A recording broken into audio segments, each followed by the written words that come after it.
আসসালামু আলাইকুম। প্রিয় শিক্ষার্থী, তোমরা কেমন আছো? আশা করি সবাই ভালো আছো। তোমাদের এই ছুটির সময়ে তোমাদের জন্য অনলাইন ক্লাসের ব্যবস্থা করাই অত্র প্রতিষ্ঠানের সম্মানিত সভাপতি স্যার এবং অধ্যক্ষ স্যারকে ধন্যবাদ জ্ঞাপনের মাধ্যমে আমি আমার ক্লাস কার্যক্রম শুরু করছি। প্রিয় শিক্ষার্থী,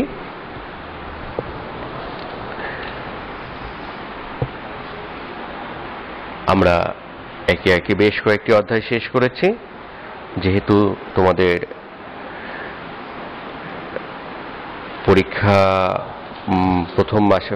প্রথম পর্ব পরীক্ষা সময় চলে গিয়েছে এবং তোমরা অনলাইনে একটি পরীক্ষা দিয়েছো এবং সামনে তোমাদের দ্বিতীয় পর্ব পরীক্ষা, তো সেই আলোকে তোমাদের এর মধ্যে সমস্ত সিলেবাস শেষ হওয়ার কথা। তো আমার মনে হয় সিলেবাস শেষের পথে, আর আমি ভিডিও ক্লাসের মাধ্যমেও প্রায় তোমাদের সিলেবাসের শেষ প্রান্তে পৌঁছে গিয়েছি। প্রিয় শিক্ষার্থী, তোমরা যেগুলো পড়ানো হচ্ছে সেগুলো মনোযোগ সহকারে পড়বে, আর কোনো অধ্যায়ের যে কোনো অংশ যদি বাদ থাকে সেটি নিজ দায়িত্বে সুন্দর করে পড়ে নেবে। তারপরেও আমরা চেষ্টা করব সমস্ত সিলেবাসই যথাযথভাবে শেষ করার। প্রিয় শিক্ষার্থী, এখানে দেখো যে একটি চিত্র দেখানো হচ্ছে। এই যে ছবি, এই ছবি দ্বারা আমরা কি বুঝতেছি? দেখো, এখানে একটি গাছের অর্ধাংশ পাতা আছে, অর্ধেক পাতা নেই। আকাশে মেঘ। আমরা যদি এটাকে পৃথিবী চিন্তা করি, এই পৃথিবীর এই অংশটুকু সবুজ, আর এই অর্ধেক অংশটা দেখো যে মাটি ফেটে গিয়েছে, অর্থাৎ খারাপ অবস্থা। তাহলে এই চিত্র দ্বারা আমরা কি বুঝতেছি বলতো? আকাশের মেঘ দেখে আমরা কি বুঝি? আকাশে মেঘ আসলে আমরা বুঝবো যে আজকে বৃষ্টি হতে পারে। এটা একটা আবহাওয়ার নিয়ামক, তাই না? তার মানে এই চিত্র দ্বারা আমরা বুঝতে পারি যে আজকের আবহাওয়া, এবং যেহেতু পৃথিবীর একটা অংশ দেখানো হয়েছে, এটি তো আর একদিনও হয় না, তাহলে এটা আমরা বুঝতে পারি জলবায়ুর প্রভাব। তাহলে আজকে তোমরা বুঝতে পারছো আমরা আবহাওয়া এবং জলবায়ু নিয়ে আলোচনা করব। প্রিয় শিক্ষার্থী, আবহাওয়া এবং জলবায়ু এই দুটো কথা আমাদের কাছে অনেক সময় একই রকম মনে হয়, কিন্তু দুটো কথা কিন্তু একই নয়, দুটো আলাদা। আবহাওয়া একটি, জলবায়ু আর একটি। আবহাওয়া কাকে বলে এটা আমরা আজকের ক্লাসে শিখব। এই পাঠ শেষে আমরা আবহাওয়া কি বলতে পারবো, জলবায়ু কি বলতে পারবো, এবং আবহাওয়া জলবায়ু ব্যাখ্যা করতে পারবো। প্রিয় শিক্ষার্থী, তাহলে আবহাওয়া কি? আবহাওয়া হচ্ছে, দেখো আমরা কয়েকটা চিত্র দেখি। এই চিত্রে কি দেখতেছি? এই চিত্রে দেখতেছি আকাশে মেঘ, মেঘের ফাঁক দিয়ে একটু সূর্যটা উঁকি মারছে, তাই না? আর একটি চিত্র দেখি। এই চিত্রে কি দেখতেছি? রৌদ্র উজ্জ্বল পরিবেশ, আকাশে কোনো হালকা মেঘ ঘুরে বেড়াচ্ছে, সুন্দর আকাশ। আর একটি দেখো, এটি দ্বারা কি বুঝি আমরা? এই চিত্রটি দ্বারা দেখতেছি যে কি বুঝি? এটা দেখার পরে কি আর নতুন করে বলার দরকার আছে? ঝড় বৃষ্টি হচ্ছে, বজ্রপাত হচ্ছে, তাই না? তাহলে এই যে পরিস্থিতি, এই পরিস্থিতিগুলোকে আমরা কি বলবো? আবহাওয়া। অর্থাৎ আকাশ এবং বায়ুমণ্ডলের প্রতিদিনের অবস্থাকে আবহাওয়া বলে। আর এটাকে যদি আমরা সুন্দর করে সংজ্ঞায়িত করতে যাই, তাহলে বলবো কোন নির্দিষ্ট অঞ্চলের আকাশ এবং বায়ুমণ্ডলের প্রতিদিনের অবস্থাকে বা অল্প সময়ের অবস্থাকে আবহাওয়া বলে, কোন নির্দিষ্ট অঞ্চলে। তার মানে ধরো আমরা ঘাটাইলে বসবাস করছি, এই ঘাটাইল অঞ্চলে বৃষ্টি হচ্ছে, কিন্তু পার্শ্ববর্তী টাঙ্গাইলে বৃষ্টি হচ্ছে না, ঢাকাতে বৃষ্টি হচ্ছে না। তাহলে ঘাটাইলের আবহাওয়া একরকম, টাঙ্গাইলের একরকম, ঢাকার আর একরকম। তার মানে আবহাওয়া একটা ছোট্ট পরিসরের জন্য, আবার অল্প সময়ের জন্য। আবার এমনটা হতে পারে পুরো বাংলাদেশ বা আমাদের এশিয়া মহাদেশে বাংলাদেশ ভারত মিলে ঘূর্ণিঝড় হচ্ছে, কিন্তু এটা কিন্তু পুরো পৃথিবীতে হচ্ছে না, অন্যান্য দেশে রৌদ্রোজ্জ্বল পরিবেশ। তাহলে এটা কি আবহাওয়া? অর্থাৎ তাহলে প্রতিদিনের কোন নির্দিষ্ট অঞ্চলের আকাশ ও বায়ুমণ্ডলের অবস্থাকে আমরা বলবো আবহাওয়া। যে আকাশের অবস্থা কি, আকাশে মেঘ আছে না নেই, মেঘ থাকলে সেটা কিরকম, সেটা কি বজ্র মেঘ, শিলাবৃষ্টির মেঘ, নাকি শুধু বৃষ্টির মেঘ।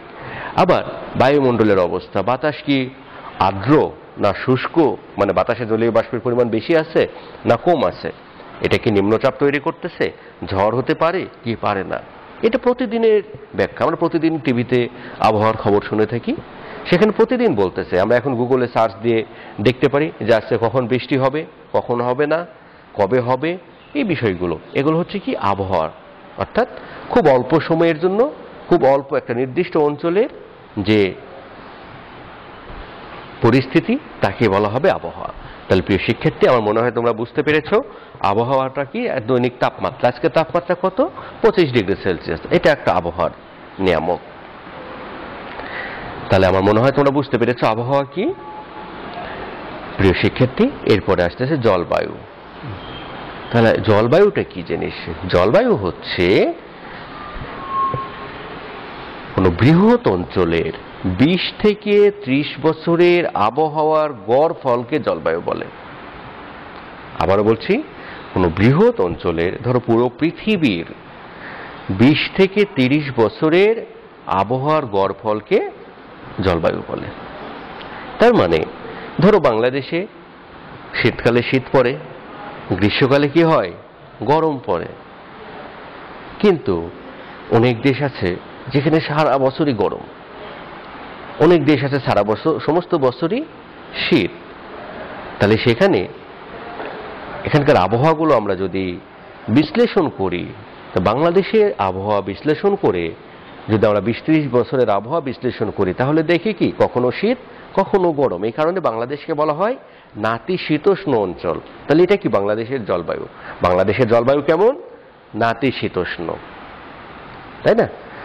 সাইবেরিয়াটা কেমন, শীতল, অনেক শীতল। ওয়েস্ট ইন্ডিজেরটা কেমন, গরম। তো প্রিয় শিক্ষার্থী, এটাই হচ্ছে জলবায়ু। তাহলে জলবায়ুটা কি, যে কোনো বৃহৎ অঞ্চলের 20 থেকে 30 বছরের আবহাওয়ার গড় ফলকে আমরা বলবো জলবায়ু। তোমরা নিশ্চয়ই বুঝতে পেরেছো তাহলে জলবায়ুটা কি।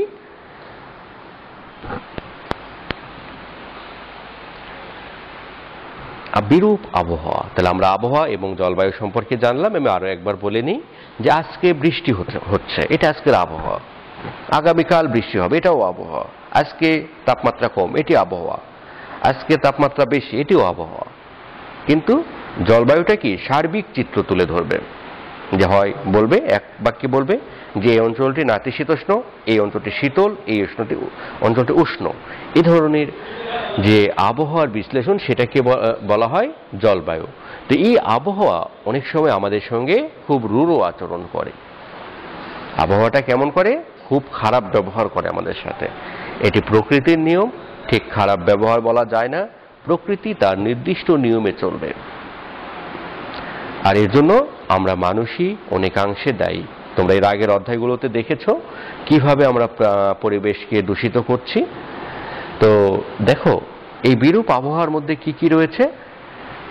বিরূপ আবহাওয়ার মধ্যে রয়েছে বন্যা।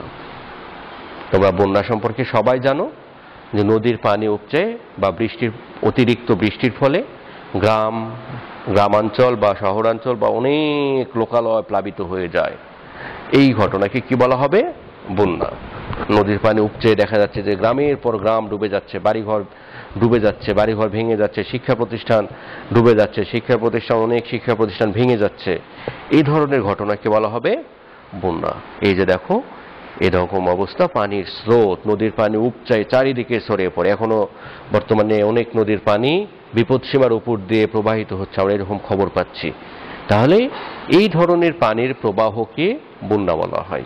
এই বন্যার কারণ অনেকগুলো রয়েছে।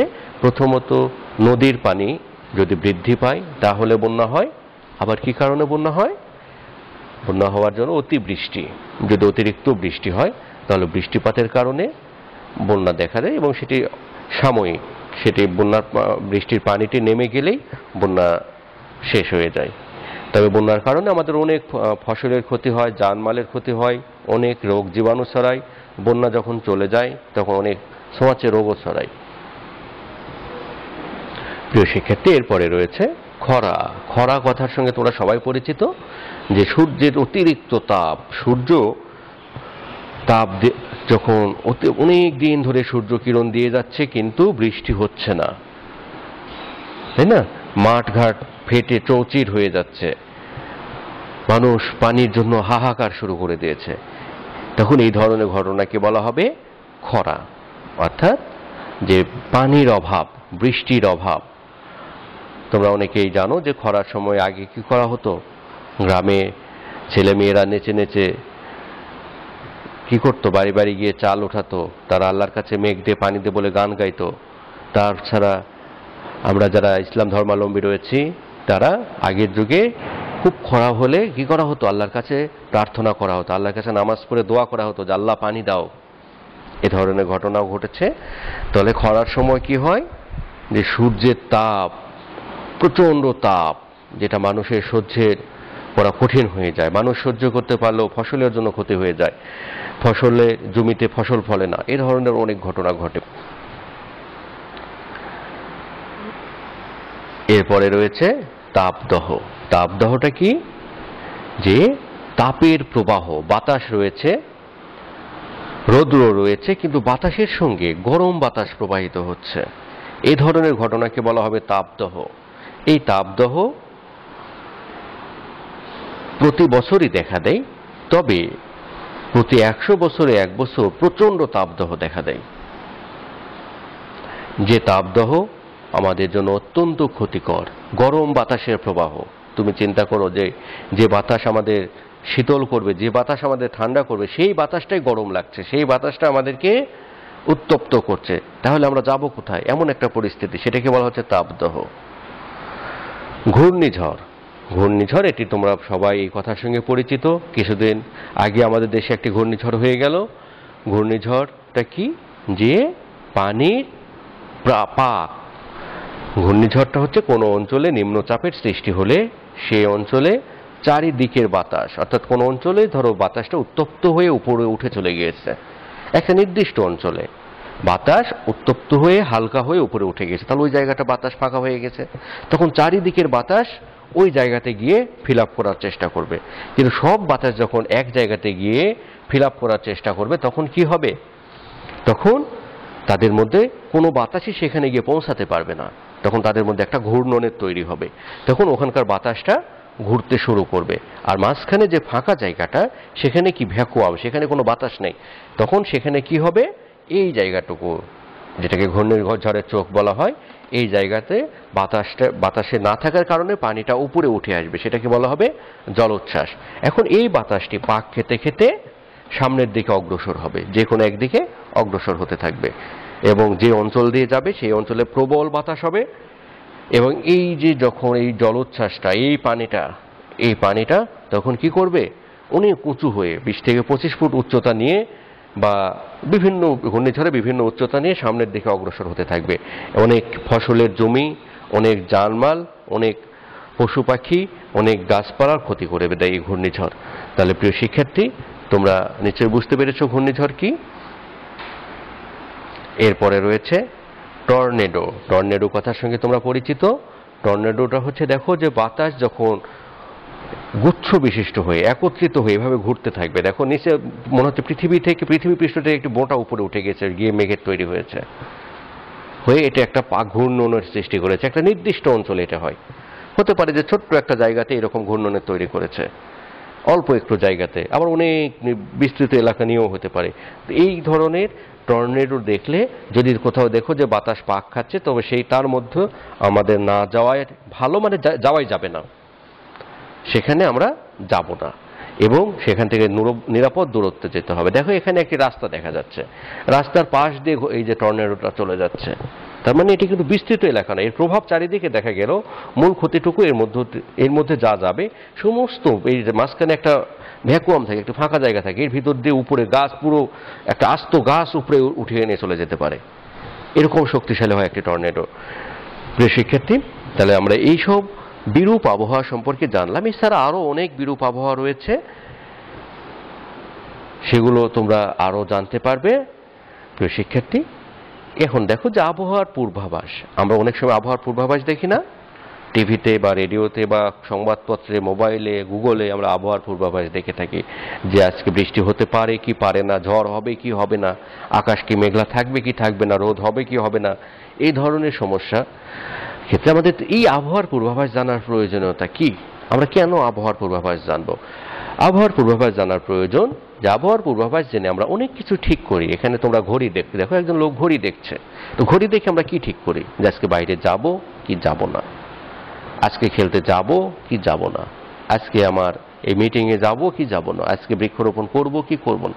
এই সিদ্ধান্তগুলো নিতে পারি আবহাওয়ার পূর্বাভাস জেনে। আমরা যদি মনে করি আজকে আমার একটা বড় প্ল্যান রয়েছে, আজকে আমার ঢাকা যাওয়া প্রয়োজন, কিন্তু আমি খবর পেলাম যে আজকে বজ্র ঝড় হতে পারে, তাহলে কি আমি যাব?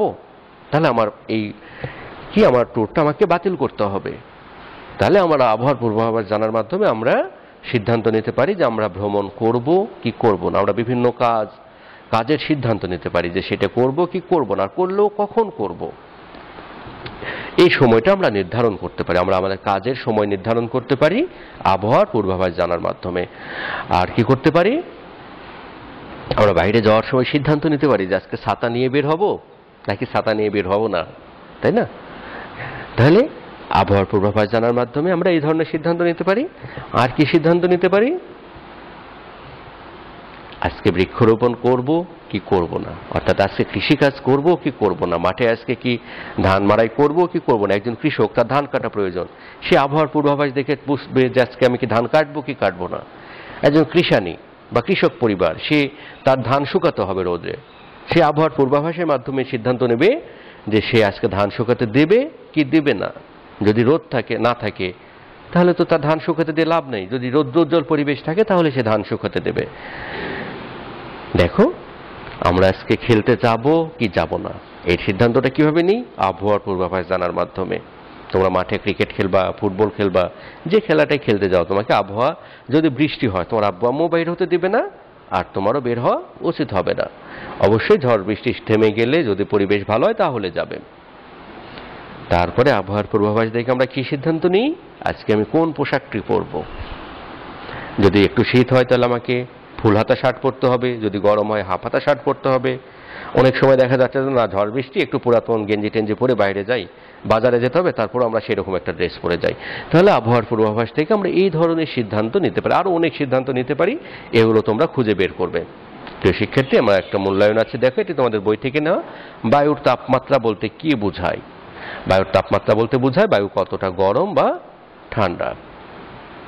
বায়ুর চাপ অত্যধিক কমে গেলে কি ঘটে? ঝড়, বৃষ্টি, কুয়াশা, শৈত্যপ্রবাহ। বায়ুর চাপ অত্যধিক কমে গেলে ঝড় হয়। বাংলাদেশে প্রতি বছরে কোনটি দেখা দেয়? বাংলাদেশে প্রতি বছর তাপদাহ দেখা দেয়। আবহাওয়া জলবায়ুর মধ্যে পার্থক্য কিসের? প্রিয় শিক্ষার্থী? সময়ের।